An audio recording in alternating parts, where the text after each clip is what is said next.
Boa noite, tudo bem? Voltei, sabia que vocês estavam ansiosos pela minha aula. Quem fala aqui é o professor Davi. Essa aula é destinada aos alunos do primeiro ano do curso de Contabilidade da Escola 1º de Maio, aqui na cidade de Guarujá, litoral de São Paulo. Vocês podem ver como eu estou moreno. Brincadeira da parte, vamos começar a aula. Então a aula é uma aula de contabilidade pública. E o assunto é Organização Política e Administrativa Brasileira. Então, nessa aula, eu vou dissertar como que é dividido o nosso país, como é que funciona essa divisão interna aqui dentro do nosso país. Então, eu vou começar citando o artigo 1º da Constituição Federal, aquela de 1988, aqueles 11 cidadãos que usam uma capa preta, vira e mexe, fazem algumas coisas muito estranhas, né, que a gente discorda, né, mas eles são todos poderosos, eles é que manjam do Paranauê. Então, vamos nos atentar ao que está escrito na Constituição.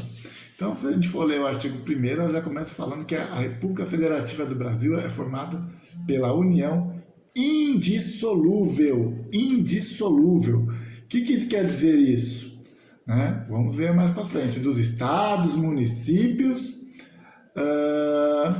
e Distrito Federal. Perfeito? O que quer dizer a palavra indissolúvel? Que não pode ser desfeito. Ou seja, na teoria é uma coisa que é para sempre. Vocês já ouviram falar em movimento separatista? Lá do Sul, do Rio Grande do Sul, do Paraná, Santa Catarina.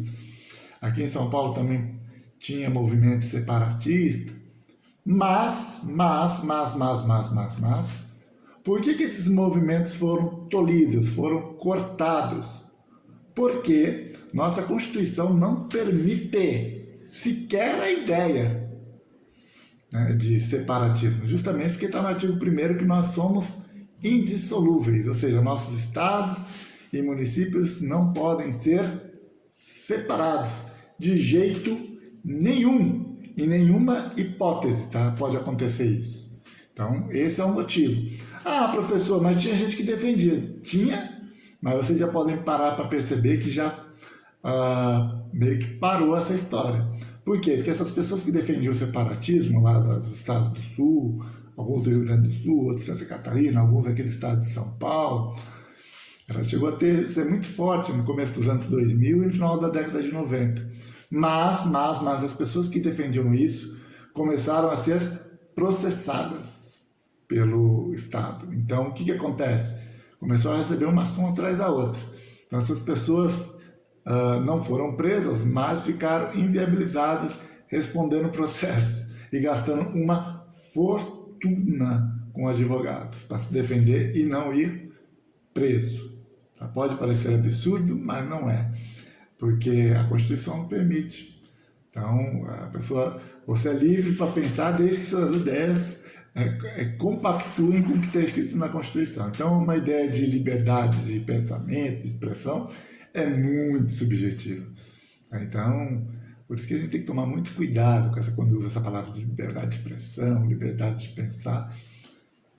Eu tenho sérios questionamentos a respeito disso. Porque se você é livre para pensar, teoricamente você é livre para defender uma ideia dessa, por mais absurdo que pareça. Tá? Se perguntar para mim, eu sou contra esses movimentos separatistas, eu acho que não tem que ter, mas acho que a pessoa tem todo o direito de defender essa ideia. Tá? E convencer os outros membros daquele estado, daquela cidade, daquele estado, a embarcar na ideia e, de repente, até mesmo formar uma nova nação. É um direito. Mas as pessoas que estavam promovendo o separatismo foram todas tolhidas, deram um recadinho, fizeram gastar essas pessoas muita grana com advogado e meio que hoje você quase nem ouve mais falar dessa história de separatismo, mas teve, tá? Teve e foi muito forte, tá bom? Então quero deixar bem claro. Eu espero que tenha ficado claro para vocês o que vem a ser a palavra indissolúvel. E a República Federativa do Brasil constitui-se em Estado democrático de direito. O que é um Estado democrático de direito? É aquele que se rege pela lei. Então, o Estado democrático de direito é aquele que se rege pela lei. Então, assim, o governante ou o poder público, ele não pode tomar uma atitude ou fazer uma ação contra alguém se não estiver descrito em lei. Então, por exemplo, quando o Estado vai lá e pune, e processa, e ameaça de cadeia, ameaça de multa nessas pessoas que promoviam o movimento separatista, é justamente por causa do quê? Porque está na lei que o Brasil é um Estado indissolúvel. Então, no momento que você vai contra o que está escrito na lei, você está sujeito a uma penalidade aplicada pelo Estado. Então, por que o Estado ele vai e põe na cadeia aquela pessoa que vai na rua e mata alguém? Puf!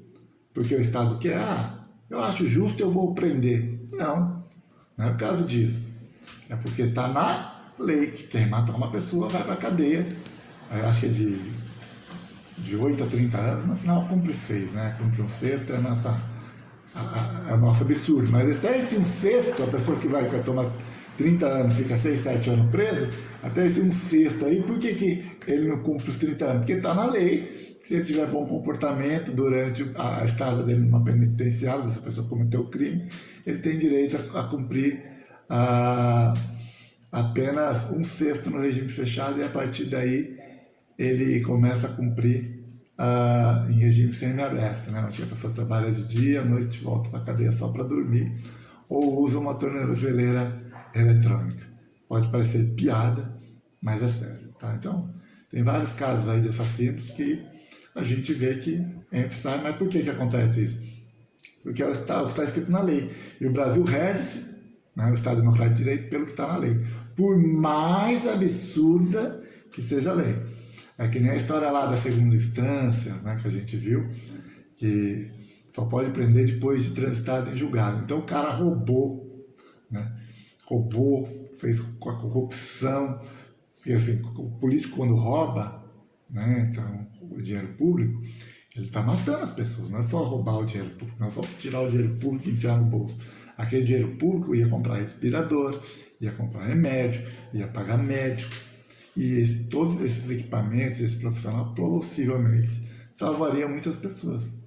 Então vocês têm que entender que não é só o roubo, é toda uma consequência pela falta daquele dinheiro. Perfeito? Então, é isso. Então, o Estado Democrático de Direito é aquele que se rege pelo que está escrito na lei, que é o caso do Brasil. Tá? E quem que faz a lei, professor? Quem que faz a lei? Deputados, são as Assembleias Legislativas, a Câmara, mas quem é que põe o poder legislativo lá? É o povo. Então a gente é que escolhe quem é que vai legislar, quem é que vai falar para a gente. Por isso que é Estado democrático de direito, ou seja, o poder do povo. Então a pessoa que está legislando, ela está lá porque a gente colocou ele lá. Ele não falou, hoje eu acordei, estou mais querendo ir para a minha empresa, eu vou virar deputado. Não é assim que funciona. Então é o povo que coloca. Então a gente não pode reclamar dos políticos que estão lá. Quando a gente olha, por exemplo, a Câmara do Guarujá, é o retrato da nossa cidade. É o retrato. Olha bem a Câmara, vai lá, se um dia puder visitar uma sessão, bate foto, e você vai olhar os membros que estão lá na Câmara, ela reflete a sociedade do Guarujá. Muita gente, professor, não é assim. É assim. O que está ali reflete a sociedade do Guarujá. A mesma coisa do exemplo para a Assembleia Legislativa e para a Câmara. Não está gostando? Tá gostando, mas o que acontece é que é exato a fotografia do nosso país, é que está ali. A gente é que põe. Tá? Então, por isso que é Estado Democrático de Direito. A República Federativa do Brasil rege pela lei, é regida pela lei, e essa lei é feita pelo Poder Legislativo, que quem coloca é a gente. Por isso que é Estado Democrático de Direito. Perfeito? Então, os fundamentos dessa República Federativa do Brasil, da União, os fundamentos são, primeiro, soberania. Então, a República Federativa do Brasil tem soberania. O que é isso? A gente não se submete a um Estado alienígena. Professor, você está dando aula de contabilidade pública ou você está te dando aula de ficção científica? Vai lá no Pai dos Burros, vai lá no dicionário, e vocês vão perceber que a palavra alienígena quer dizer estrangeira. Também. Tá? Então tem dois significados. Então o Brasil não se submete a legislações ou a poder de outra nação. Então, por exemplo, vou dar exemplo aqui da transitado em julgado. Por mais que o cara roubou, né, roubou muito, enriqueceu, e nosso judiciário está falando, beleza, fica aí. Se vier uma nação estrangeira e falar, ó, Brasil, você soltou esse corrupto, né? Soltou o corrupto. A gente é obrigado a soltar? Não. Porque a gente tem uma coisa chamada soberania. Por mais que venham os Estados Unidos, a Inglaterra, a Rússia aqui fala, Brasil, tá errado, esse cara que você soltou tem que prender. Não. Prevalece a nossa soberania, prevalece a nossa legislação, prevalece que os nossos legisladores e o que o nosso povo escolheu para como legislador colocar no poder. Então, isso é soberania. Segundo fundamento da República Federativa do Brasil é cidadania. O que é isso, professor? Quer dizer que todo cidadão reveste de direito e deveres. Muitas vezes a gente só lembra dos direitos. Eu tenho direito a isso, eu tenho direito àquilo, eu tenho direito à saúde, eu tenho direito à educação. Então, tá ruim, tenho direito a trocentos serviços prestados pelo Estado, né, como segurança, também tá ruim. Eu tenho direito, né, é meu direito. E o seu dever? Onde é que fica? Então a gente também tem o dever da gente. Só que a gente só, quando vai ler a lei, a gente só vê só a parte que interessa. E eu acho também que essa Constituição de 88, mais uma crítica que eu faço, é que ela realmente focou muito na questão dos direitos. Né? Uma Constituição muito, tem viés muito, na minha opinião, esquerdista, né? Só vê a questão dos direitos. Então, eu acho que uma sociedade, para dar certo, você tem que ter direito, mas também tem que ter os seus deveres. Eu acho que você, para cobrar os seus direitos, você tem que ser um cidadão exemplar. Né? Então, tem que pagar seu imposto, não pode sonegar, né? não pode querer enganar o governo. Né? A gente agora está na época, geralmente declara imposto de renda uma vez por ano. Geralmente a gente, quando é contador, né, a gente emite geralmente 20%, 30% das notas, o resto a gente não emite. Por quê? Não porque a gente quer, porque o cliente pede. Mas a gente não está cumprindo o nosso dever. A gente também tem que fazer essa autocrítica. Então o Brasil vai começar a dar certo quando entender que essa questão da cidadania não diz respeito somente à questão dos direitos, mas principalmente dos deveres. Tá? E são poucos, né? E a gente não cumpre nem os poucos. Dignidade da pessoa humana, outro fundamento. O que é isso? Toda pessoa que vive na República Federativa do Brasil tem direito à dignidade. O que são as suas? Diz respeito às necessidades vitais. O que é necessidade vital? Aquela que é necessária para a pessoa viver.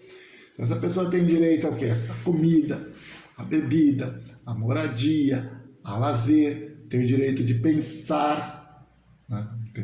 De expressar uma opinião, aí cai naquela situação que a gente já viu, tá? Inclusive a gente já vê gente sendo punida por expressar uma opinião, aí também acho um absurdo. Por mais absurda que seja a opinião, por mais que eu discorde dessa opinião, tá? Eu vejo gente aí defendendo a liberação das drogas no país onde quase 70% das pessoas não lê, ou não escreve, ou não consegue entender o que está escrito. Aí você quer liberar as drogas, daí quer comparar isso aqui com Holanda, né? Onde quase toda a população tem os dentes na boca e lê e escreve perfeitamente. Então a nossa situação é uma situação completamente diferente. A gente tem que adaptar as leis às nossas condições. Então por isso que quando falo em liberação de drogas, eu estou mas não é liberação das drogas, é liberação da maconha. A maconha é natural. Tá? Dificilmente alguém entra no mundo das drogas com uma droga pesada, com uma cocaína, com crack, com LSD. Geralmente a pessoa entra no mundo das drogas pela maconha. Por quê, professor? Porque geralmente é a droga mais barata.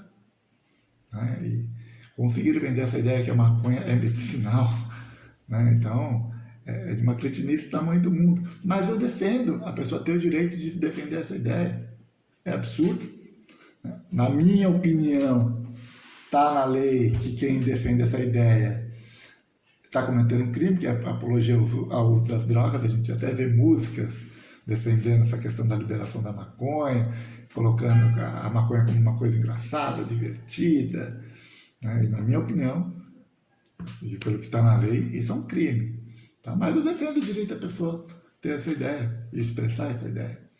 Então, é isso. Então, isso é a dignidade da pessoa humana. Então, a gente tem que respeitar a dignidade da pessoa humana. Então, a gente tem que dar condição de moradia, condição de trabalho, condição de lazer, tá? Condição da pessoa se alimentar. É isso. Agora, acho que as pessoas não entendem que são os valores sociais do trabalho e da livre iniciativa. Então, na República Federativa do Brasil, um dos fundamentos é a questão do trabalho e da livre iniciativa. O que é livre iniciativa, professor? Se eu, Davi, estou dando aula e falo, não quero mais dar aula, tomei a livre iniciativa de não dar aula, eu posso fazer isso? No Estado Democrático de Direito do Brasil, eu posso fazer isso, porque a lei permite. Se eu quiser falar, eu vou parar de dar aula e vou abrir um comércio, eu posso abrir um comércio? Sim. Aí todo mundo fala, que coisa boba. Mas tem países que não. Em Cuba, por exemplo, o cara é médico, ele fala, cansei de ser médico, eu não vou mais trabalhar como médico. Ele não pode. De jeito nenhum. Se ele falar, estou cansado de trabalhar aqui na agricultura, com essa enxada. Estou falando em Cuba, né? Então, e agora eu vou abrir um negócio. Ele pode ter essa livre iniciativa de abrir um negócio? Ele depende do quê? De autorização do governo. Então vocês veem como que pode parecer uma coisa boba essa questão da livre iniciativa e dos valores sociais do trabalho. Né? Então, os valores sociais do trabalho também está relacionado à questão de ter previdência, ter seguro, tá? Ter a questão da proteção do trabalhador, questão de acidentes, tá? de dar o máximo de segurança possível para evitar acidente. Então é isso. Então, no Brasil, a legislação, ou a República Federativa do Brasil, tem como fundamento essa questão dos valores sociais do trabalho e da livre iniciativa. Ou seja, o cidadão é livre para exercer o trabalho que ele quiser, na hora que ele quiser, seguindo as medidas de segurança que está descrito em lei. E a questão de livre iniciativa, de repente, ele, de uma hora para outra, fala, não quero mais exercer esse trabalho, vou exercer outro, agora eu vou virar empresário. Ele pode fazer isso aqui. Já em países socialista comunista, por exemplo, como Cuba, a pessoa não pode falar, eu vou abrir um negócio e abrir, porque lá ele depende da autorização do governo. Por mais que ele tenha dinheiro, por mais que ele tenha o imóvel para fazer um negócio, por mais que ele tenha as coisas para vender ou a capacidade técnica para prestar um serviço, ele só vai poder fazer isso se o governo autorizar. Perfeito? E por fim, a questão do pluralismo político. Também é mais um dos fundamentos da República Federativa do Brasil, que também vem a ser outra coisa que deixa nosso legislativo bem complicado. Esse pluralismo político é a liberdade para se montar um partido, ou de você defender uma ideia e não ser punido por isso. Então você pode, de repente, abrir um partido e defender as suas ideias. Tá? Então, professor, mas é só abrir o partido? Não, tem todo um regramento para você abrir um partido. Você precisa de um tanto de assinaturas, não é apenas em um estado, no mínimo em 8 estados. Tem um lapso temporal que você tem que seguir essas assinaturas. A gente está até vendo o que acontece agora com o partido que está tentando, do atual governo, tentando se formar e está tendo dificuldade, que é a Aliança pelo Brasil, que está tendo muita dificuldade também, porque não é uma coisa tão simples se você não forma um partido do dia para a noite. Então é uma coisa bem complicada. Mas, o nosso país, mesmo com toda essa complicação para se abrir um partido político, nós temos mais de 34, são 35 partidos, acho que tem mais de 35 partidos aí.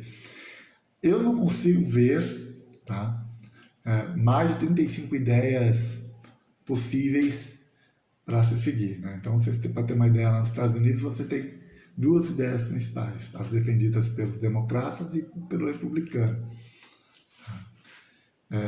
E lá também é uma coisa plural. O que não pode acontecer é o que acontece lá na Rússia, em Cuba, que só tem um partido, que é o Partido Comunista. Então lá Lá não tem essa questão de diversidade de ideia, uma ideia só, siga-se e zíper na boca. Então aqui no Brasil a gente tem mais de 35 partidos, então mais de 35 possíveis ideias para que o Brasil siga. E no final das contas a gente acaba não seguindo ideia nenhuma, né? A gente acaba se enrolando na própria narrativa desses partidos, desses políticos, porque infelizmente aqui a briga não é por ideais, e sim por numerais. Perfeito? Então a pessoa quando abre um partido hoje, dificilmente ela está preocupada com o bem comum, com a população, com o seu povo. Geralmente as pessoas que brigam para abrir um partido, elas estão preocupadas em ter um partido para chamar de seu, né? Aí chega, tem fundo partidário, fundo eleitoral, tem a moral de ser presidente de um partido político, então é um cargo, tem toda uma pompa e circunstância disso aí. Tem gente que valoriza esse tipo de coisa, então é isso. Tá? Então, mais um fundamento da República Federativa do Brasil, pluralismo político. Está falando também aqui que a União, né, que a União seria o governo federal, é uma pessoa de direito público interno. O que é uma pessoa de direito público? Já falamos sobre essa questão do direito, né? Direito público, ou seja, rege pela lei, a lei é que rege a União, então a União ela não pode fazer o que dá na telha, então o governo federal não pode falar, eu vou mandar demolir a cidade do Guarujá. Por quê? Porque eu quero. Não pode. Por mais dinheiro, por mais poder que eles tenham, para vir mandar demolir a cidade do Guarujá, tem que ter descrito aonde? Na lei. Então, mas eles podem fazer, vou dar um exemplo agora, um exemplo simples, né? O que a União pode fazer? A União pode baixar o tributo do IPI. Tá? O IPI, para quem não sabe, é um tributo, é um imposto federal. Então, geralmente é 5%, a União fala, não vou mais cobrar 5%, eu vou cobrar 0%. Como ela andou fazendo agora na questão dos instrumentos musicais e outros itens aí. Acho que também agora, pouco tempo atrás, também zerou alguns tributos de importação de produtos agrícolas. Então a União pode fazer isso? Pode. Porque deu na telha de fazer? Não. Porque está na lei que ela pode zerar o IPI. Tá? Então, está na lei? Pode fazer. Não está na lei? Não pode fazer. E por isso que é um Estado de direito. Aí está público interno. O que quer dizer Estado de direito? Pessoa de direito público interno. Quer dizer que ela é regida pela legislação que existe dentro do nosso país. Então, para a gente entender o que é uma pessoa de direito público interno, vamos tentar entender o que é uma pessoa de direito público externo. Pessoa de direito público externo é uma nação estrangeira, uma nação alienígena, que nós já vimos lá no começo do vídeo. Então, a União ela se constitui por ser uma pessoa de direito público interno, ou seja, ela se rege, ela se norteia pelo que está na nossa legislação, que foi feita aqui dentro do nosso país. Se vier uma legislação estrangeira, por exemplo, vou dar o exemplo dos Estados Unidos, pena de morte, ou do Japão, lá tem pena de morte. Teve o caso agora do menino Henrique. Digamos que o pai seja considerado culpado. No nosso país, o máximo que vai acontecer é ele tomar 30 anos, o máximo. Que ele pode ficar, vai tomar 120 anos de cadeia, mas o máximo que ele fica lá são 30 anos. Ou seja, vai sair da cadeia cumprindo um sexto, lindo, belo, pomposo. Né? No pior das hipóteses, ele sai em 30 anos. Acho que em 20 ou em 15 está saindo. Mas digamos que dê tudo errado para ele e ele sai em 20, 25 anos. Ou seja, vai sair vivo. Então, os Estados Unidos, lá o presidente fala, olha, que absurdo, o padrasto, junto com a mãe, matou a criança e vai ficar só 20 aninhos preso. Não, vocês vão ter que matar esse cara, vão ter que seguir a minha legislação aqui americana. Pode fazer isso? Nós somos a União uma pessoa de direito público interno, ou seja, tem que seguir a legislação que são do nosso país. Por mais absurdas que elas sejam, por mais absurdos que pareçam aquelas pessoas que dizem que é constitucional ou não e que vestem uma capa preta e que foram colocados lá não por nós, povo, e sim por pessoas que chegaram no poder através de dinheiro de corrupção. Então, é estranho, mas infelizmente é a lei que nos guia, tá bom? E as pessoas que deveriam vigiar essa lei, infelizmente, foram colocadas lá e deveriam ser saber notório, tal, tal, tal. E na minha opinião, estão deixando muito a desejar, mas muito a desejar, tá bom? Então, pelo texto constitucional, a União é uma pessoa de direito público interno, perfeito? Tem autonomia em relação aos estados. Professor, o que é autonomia em relação aos estados? Ou seja, União, eu tenho a minha lei federal e eu vou me reger pelas minhas leis. Então, na minha lei diz que eu tenho que fazer tanto de repasse para a educação, tanto de repasse para a saúde e tanto de repasse que eu tenho que dar para os estados e para os municípios. A minha lei fala isso. Então, essa é a lei que eu tenho que cumprir. Eu, União. Tá? Que União e governo federal é a mesma coisa, tá? Para quem não entende. É isso. Então tem autonomia em relação aos estados. Então assim, a União arrecada, e ela arrecada como? Ela tira o dinheiro do estado? Não. A União tem a arrecadação própria, os impostos e tributos dela. Então tem o mais famoso que é o imposto de renda, aí tem o IPI, imposto de importação, imposto de exportação, um monte de tributos previdenciários. Então tem que pegar esse caixa e administrar para conseguir fazer tudo aquilo que está na Constituição que a União tem que fazer. Então tem que pegar tem que bancar o seu sistema educacional, principalmente universidades federais. Tem algumas escolas também que são federais, mas hoje é bem pouquinho. Acho que o forte mesmo de gasto com a educação é nas faculdades, né, universidades públicas. Questão também de saúde, existem alguns hospitais federais, né? Aí na questão da segurança, tem que pagar todo o Exército, tem que pagar a Polícia Federal, tem que pagar a Guarda Nacional. O Exército, quando eu falo Exército, é Forças Armadas, Exército, Marinha e Aeronáutica. Tá? Então, com o dinheiro que ela arrecada, tem que se virar, por isso que ela tem autonomia, é nesse sentido. Perfeito? Eu disse que tem autonomia em relação aos estados. E tem por missão, talvez o maior objetivo da União seja essa questão do exercício da prerrogativa da soberania.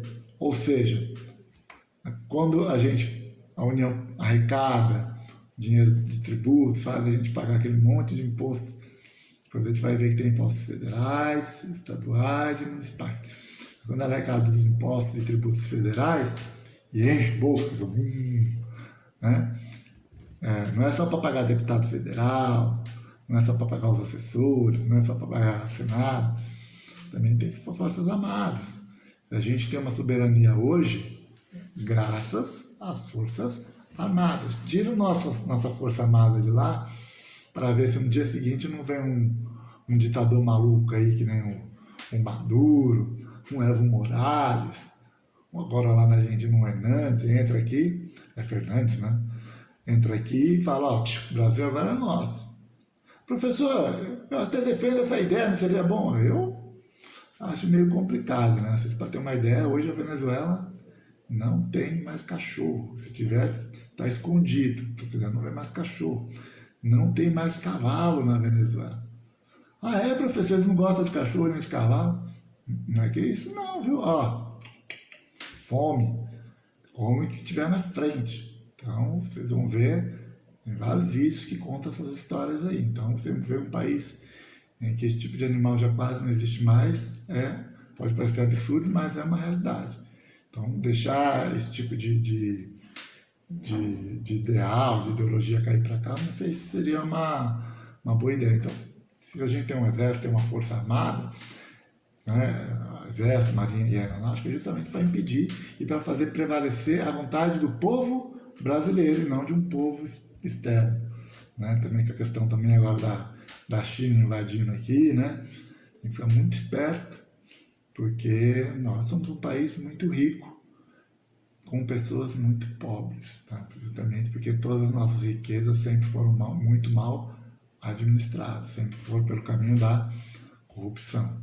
Tá? A nossa história é muito triste nesse sentido. Tá? E nesses últimos anos, então, pior ainda. Tá? Os portugueses lá 200 anos atrás ficariam até envergonhados de ver o que se tornou o Brasil de 30 anos para cá. Então nós temos aqui também, já falamos da União, temos os estados também, são entidades federativas que compõem a União, ou seja, a União é o todo, então é a borda. Os estados é a maneira como a União é dividida, então são vários pedacinhos que eu costumo falar que são 26 estados e o Distrito Federal, ou seja, são 27 estados. Então o Brasil todo é dividido em 27 pedacinhos que nós chamamos de estado.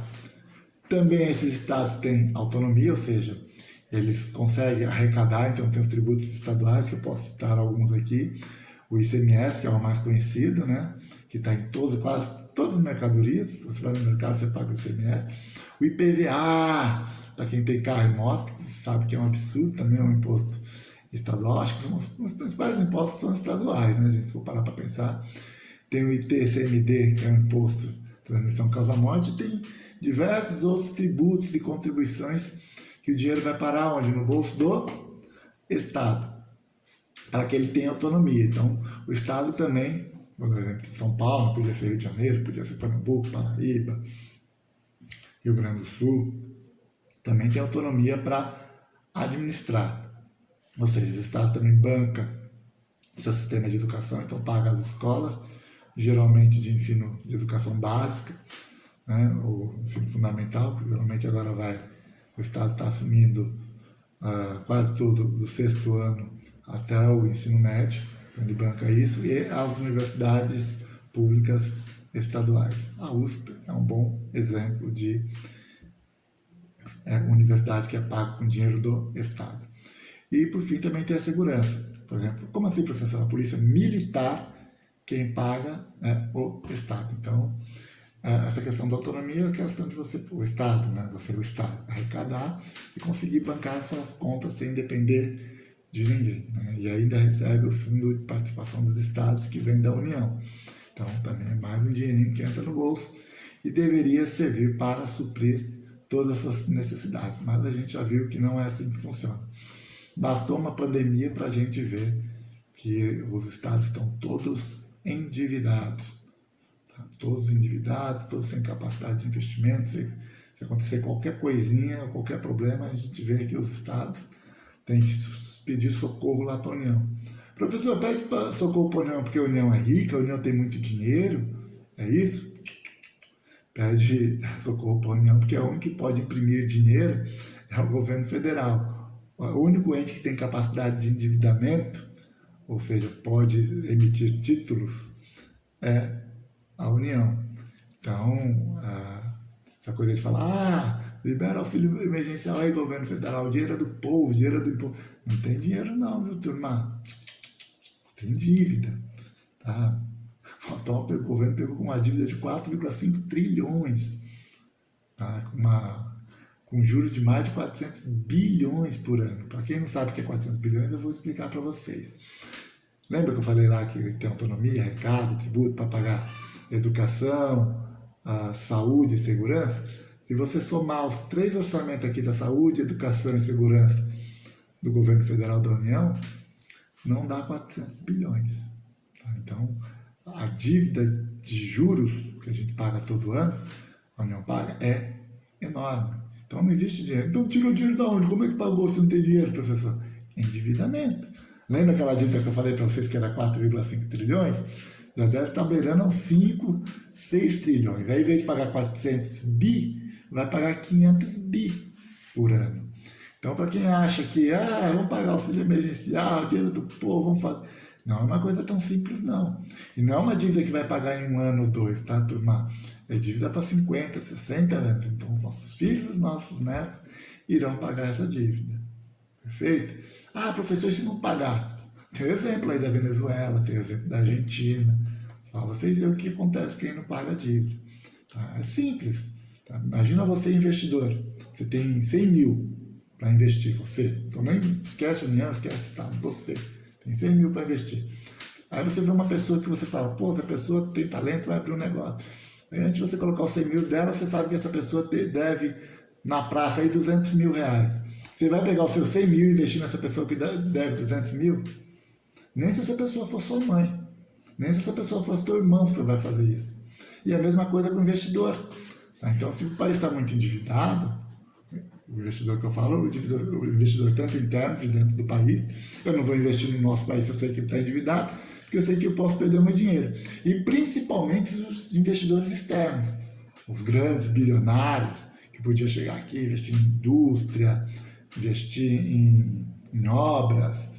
Não vem porque não tem segurança, sabe que qualquer hora, de uma hora para outra, o Brasil pode quebrar e parar de pagar as dívidas, como aconteceu com a Venezuela e como aconteceu com a Argentina. Perfeito? Então, o grande investidor, quando ele entra no país, a primeira coisa que ele quer saber é a questão da segurança. Então, por isso que não pode, quanto maior essa dívida, pior é. Tá? E depois a gente vai falar sobre orçamento, a gente vai ver a dificuldade que essas dívidas geram na hora de você montar um orçamento. Que você tem que deixar separado, né, o dinheiro para pagar essas dívidas. O Estado pagar a dívida com a União e a União pagar a dívida interna com seus investidores. Perfeito? Não é uma equação tão simples. Eu já falei para você que o valor destinado para pagamento de dívida dava para pagar educação, saúde e segurança somados. Tá? Então a gente gasta. Mais do que isso, tem que deixar separado para pagamento de juros. Tá? Não é que está pagando a dívida, não. Está pagando juros. É isso que muita gente não entende. Por fim, está falando dos estados, tal. Também é uma pessoa de direito público interno, já falamos sobre isso. Quem comanda o estado lá é o governador, perfeito? Enquanto lá a União ou o governo federal, quem comanda é o presidente. Vou dar uma pincelada sobre o Distrito Federal. O Distrito Federal é um regime meio que híbrido, então tem legislação meio que estadual, meio que legislação municipal. Tá? E o Distrito Federal não pode ser dividido em municípios, também é outra característica. Outro ente aí da federação que podemos citar, mas que já não existe mais, são os territórios. Então, antigamente, o Fernando de Noronha, Amapá, eram territórios. Tá? Seriam muito parecido com o Estado, mas quem lá não se elegia governador, o presidente que indicava quem era o governante lá. Mas como é uma coisa que já não existe mais, ou seja, pode ter uma cair, território. O Brasil não tem mais território. Perfeito? E por fim, os municípios. Municípios, que são também pessoas de direito público interno, já falei, também tem essa legislação, tem que se reger por essa legislação, é comandada por um prefeito eleito, ou seja, a população elege um comandante, e esse comandante tem que se guiar, se nortear pelo que está na legislação municipal. Tá? Então, pode ser que um município pode uma determinada situação e outro município não. Vou dar um exemplo aqui do Guarujá. O município do Guarujá proibiu que a pessoa caminhe na praia. Lá em Recife, não. Podia caminhar na praia. Pode isso, professor? Pode. Porque o município, se tiver convênio com a União, pode legislar sobre a área de praia dele. Então, pode ter uma legislação no Guarujá, mas em Recife? Pode. Vou dar um exemplo. Pode ser que algum Florianópolis não permita ambulante na praia. Estou falando que isso é uma realidade lá. Digamos que seja uma realidade. Então, a legislação fala, é proibido ambulante. Já no Guarujá, o que não falta é ambulante, porque a legislação permite que se tenha ambulante. Porém, tem todo um regulamento, tem que ter alvará, tem que fazer exame médico, tem toda uma situação que a maioria não faz, a maioria é ambulante clandestino. Aí depois reclama quando a prefeitura vai lá e toma as coisas. E vai falar assim, é trabalhador que não está seguindo a lei. Enquanto vários foram lá na prefeitura, pagam seus tributos, fazem os exames, seguem as normativas que estão na nossa lei, o clandestino chega lá e compete com esse que às vezes fica esperando o ano todo para chegar 2, 3 meses aí no final do ano ganhar um dinheirinho, pagando tributo o ano todo, e aí tem essa concorrência desleal e muita gente ainda defende essa concorrência desleal. Tá? E se você defende, assim, eu acho um absurdo, porque e a pessoa que paga, e a pessoa que faz o caminho certo, e a pessoa que é do Guarujá, que um dos regulamentos é que a pessoa seja residente. Então, aquele ambulante, para poder trabalhar aqui no Guarujá, tem que ser residente no Guarujá. Tá bom? É isso. Por que isso, professor? Por que a legislação faz isso? Eu imagino porque tem muito desempregado. Quando o legislador pensou no regulamento, pensou que dá emprego para quem é daqui e não para quem é de fora. Ou para as pessoas que, não que nasçam aqui, mas pelo menos têm identidade com a cidade, que já moram aqui, têm filho aqui. É isso, tá? Não precisa nascer na cidade, mas que tem identidade. E não facilitar aquelas pessoas que vêm de fora, passa 2, 3 meses aqui, arrecada e leva o dinheiro nosso lá para gastar em outro município. Perfeito? E também possui essa autonomia político-administrativa, ou seja, tem seu legislativo próprio, que é a Câmara, são os vereadores para fiscalizar, e também tem os seus tributos, o mais famoso deles, os tributos para ter autonomia e poder pagar o serviço, educação, saúde e segurança, por exemplo, tá? Tem mais serviços aí, mas a gente vê que tem escolas municipais, principalmente creches e educação infantil, a gente vê que tem posto de saúde, a UVU, PAPAM, o ZAFA, tudo quem banca é o município, tá? E nós temos também a questão de segurança, que são nossas GCM aqui, que pagam. Muitos municípios, vocês que não sabem, também não tem GCM, tá? Porque na lei deles não deveria ter uma guarda municipal. Ou às vezes até quer ter uma guarda municipal e não pode por falta de orçamento. É isso. Então acho que ficou bem clara essa organização política e administrativa brasileira. Nos vemos na próxima aula. Felicidade em tê-los comigo. Abraço.